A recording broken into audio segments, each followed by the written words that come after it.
Let's suppose that F represents a force vector and delta S represents a displacement vector. The force vector has components parallel to delta S and perpendicular to delta S.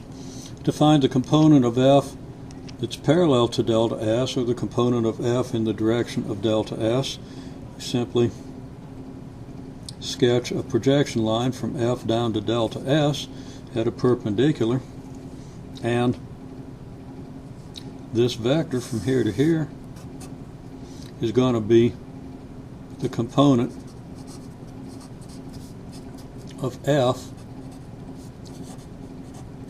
in the direction of delta S.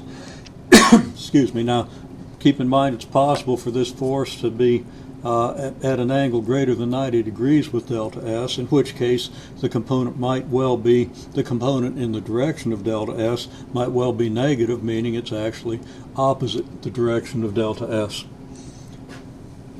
Now, this component is simply one side of a triangle.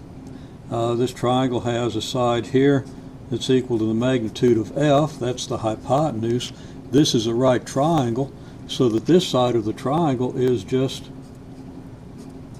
magnitude of F times the cosine of theta. So what we're trying to do is we're trying to find the magnitude of this component, and that magnitude is just going to be magnitude of F cosine theta. Now, we know that F delta S is magnitude of F times magnitude of delta S times the cosine of theta, and that contains F magnitude of F cosine theta.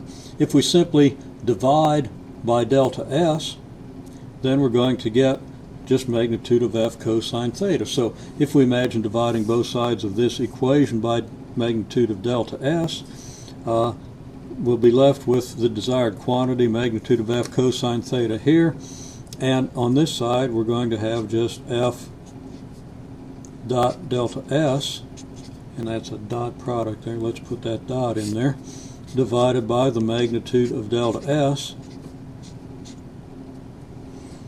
So this is going to be a way that we can easily calculate this side of the triangle. Now, this might end up being positive or negative, so we might have the negative of the length of this side.